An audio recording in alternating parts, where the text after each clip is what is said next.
ওসমান হাদিকে খুন করেছে কারা? ওসমান হাদিকে খুন করেছে সে বিপদগামী তরুণ। মাসফিকা, বাংলাদেশের প্রশাসন কি করছে?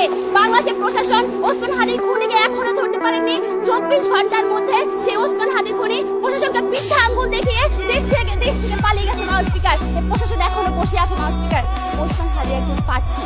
মাসফিকার, আমরা বলতে চাচ্ছি যে যেখানে প্রার্থীর কোনো নিরাপত্তা নেই, সেখানে একজন সাধারণ জনগণ, এই গ্রাম বাংলার জনগণের নিরাপত্তা কোথায়?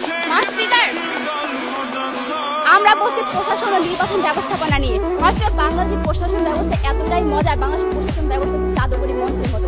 এখানে ভোটাররা না গেলেও ভোট আগে একলাই চলে যায়। মাসফিকার, বাংলাদেশের নির্বাচনের ব্যবস্থা নাই, কবর থেকে উঠে মানুষ এসে ভোট দিয়ে যায়। এই নির্বাচনের ব্যবস্থা নাই, এখানে কোনো নির্বাচন হয় না। মাসফিকার, গত 15 বছর ধরে আমরা প্রহসনমূলক নির্বাচন দেখেছি, আমরা রসিকতা নির্বাচন দেখেছি। তারা বলে গেলেন 14 সালে বিনা ভোটে নির্বাচনের কথা, 18 সালে রাতে নির্বাচনের কথা, 24 দামি নির্বাচনের কথা। মাসফিকার, এই দায়ভার কার? এই দায়ভার হচ্ছে প্রশাসন ও নির্বাচন ব্যবস্থাপনা।